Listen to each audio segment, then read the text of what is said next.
instead of the mic running around, how about you people that have any questions, how about just come over here to the side, and we'll have Bruce here with a microphone, and you can fire away with your questions or ask you things they didn't tell you yet. Do we have any?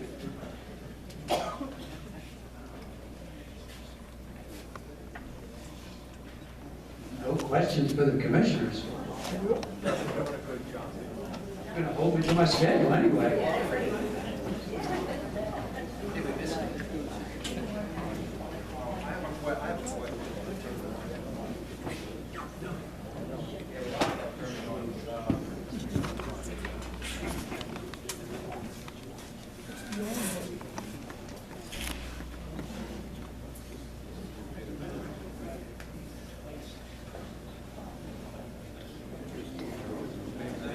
Yell them out. Bruce, you're using up my 5 minutes. I have a question for any one of the commissioners. My name is Bruce Rader. Will the budget for the county be balanced in 2015, 2016? It has to be. You mean balance without a tax increase? That is correct. We don't project a tax increase for the next few years. With our budget director, Bob Treviso, and his staff and the commissioners, we have a 5-year budget forecast. So barring any catastrophic issue with the economy, we should be in good shape for at least the next 2 years. If I can answer that a little bit differently, and Commissioner Barnhart will understand, a balanced budget in accounting terms means that your revenue matches your expenses. We often do not have a balanced budget, but you have to ask, what is the difference? What's the difference driving the expense? And when it's capital, one-time expenditures, that's not a problem. And so we take that capital often out of the budget surplus. So to be technical, if you look at our budgets the last several years, they show a deficit. The deficits that matter, however, is when there's an operational deficit. In other words, that's going to be there year after year, and it normally grows. There is no operational deficit in the budget now, and there is none projected. A budget is a projection and is based upon the best available information we have based on historical performance. But almost no budget is accurate to the exact penny. We have substantial reserves in the county that are available to plug any unforeseen circumstance or any minor shortfall that may accrue in the course of the year. So it's possible that we end the year as we have in the past with a small surplus or a small deficit, but generally within 1% or less, the budget is always balanced. And the only thing I can add to that is, yes, when you put together a budget and you put together your expenses on a fiscal year, you should be balanced. If you have capital projects, you should be able to see where those resources are coming from in the future, and that should be budgeted also. You have a question over there? Yes, Sam Bracadora. Gentleman there at the door, do you have a question?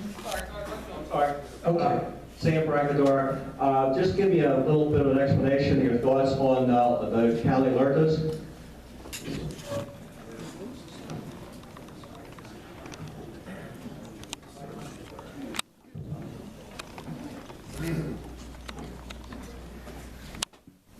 Alerted is a local economic revitalization tax abatement program. Very simply, here's what it is. A business owns a building, they pay taxes, property taxes on that building. If they're in an alerted district and they do an expansion, when they get their first tax bill, they would pay 0% of the new assessed value. The second year they would pay 10%, the third year 20%. So that year 11 they're paying 100% of the assessed value. This is unique in that, unlike many of the other programs that are out there, TIF, KOZs, those take money from one group of taxpayers and give it to another, a form of corporate welfare. This is entirely based on what the business invests, and it encourages businesses to invest major dollars. Tulpehocken School District has seen the benefit of this with PetSmart and with Dollar General. I believe PetSmart is now in their second year, and they are seeing brand new revenue as a result of that, and by year 11, they will be paying full boat. It is a good concept. It's difficult to explain all the details with a simple answer. One other example of an effective alert is EnerSys out in Bern Township. They are a worldwide organization. They were looking to expand the office and technical aspect of their operation. They came to the county, they came to Bern Township to see Barry Joswiak back there.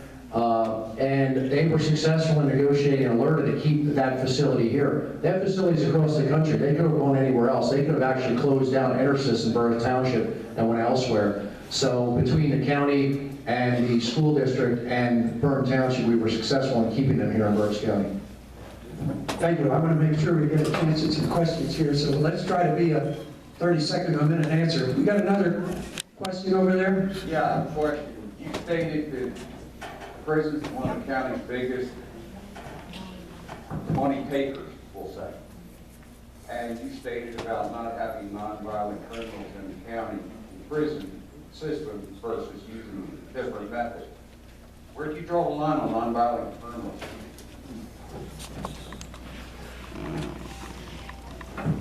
Right now, I draw the line that last year, every single individual incarcerated for truancy was a single mother. I support legislation that's currently in the Pennsylvania Senate that would take jail off the table as an option for truancy. Who do you think's taking care of the children when the single mother goes to jail?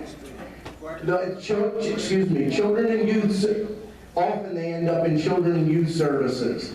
I'm not talking about people that are difficult to determine whether or not they're nonviolent. I'm talking about specific. Parking tickets would be another one. We have, from time to time, people in jail for parking tickets. That's not where people belong, and jail was made for people that need to be separated from society, not for truant parents and not for people in parking tickets. Thank you. Another question? I'd like to ask you, are you considering a reassessment in the county? The only answer is no. We've been approached over the years, especially prior to my colleagues coming on board, by people who bought homes in Amity Township only to find they couldn't afford them. I don't think they had anything but beer boxes for furniture. But their house looked nice outside. They were up to debt in their eyeballs, and they found that they couldn't pay their school taxes. Well, we noted at that time that there was a real estate bubble, and if had we honored their request and reassessed the county, that reassessment would have been inaccurate in 2006-07 by the time the ink dried. Now, since that time, the coefficient of dispersion, which shows the inequities in assessments, has been narrowing. It's actually been getting better as the lofty prices and speculation have dissipated. So am I interested in a countywide reassessment? Absolutely not. I can't speak for my colleagues, but I do not personally foresee a reassessment in any time in the near future.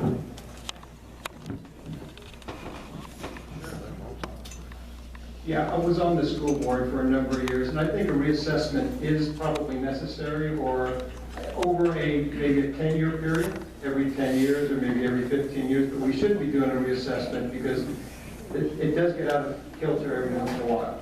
I know that you can appeal it, but the process should be countywide. Okay, question? Oh, my name is John I. I'm from Perry Township.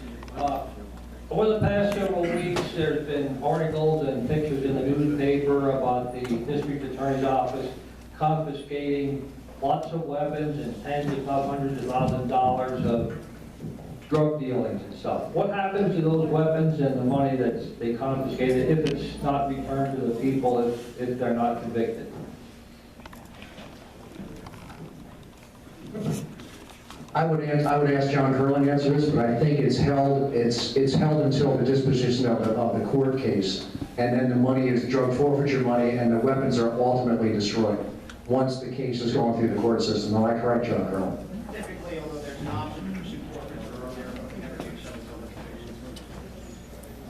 What happens to the money if it's not returned to the people if they're not convicted? Who gets it? Who gets that money? Does it go into the general county budget, or where does it go? I can talk to you after. Tell you what, we're past our time. Rod, can you explain, that's it, the reason we can't answer that, sir? Yes. The reason we can't answer that, we are not the elected district attorney, we have no authority over him. That is separately handled within the district attorney, and Jonathan Curlin works in the district attorney's office and can answer that factually, and we want you to get the facts. Okay. That's the reason. Yeah, because there would be a lot of money that could go into the general county fund if that's what happens. So I just want Okay, John, I'm gonna have to call time, or we're gonna be running behind. We've gone past by a couple of minutes already. I want to thank our 4 candidates tonight for the successful discussion, and wish you all well.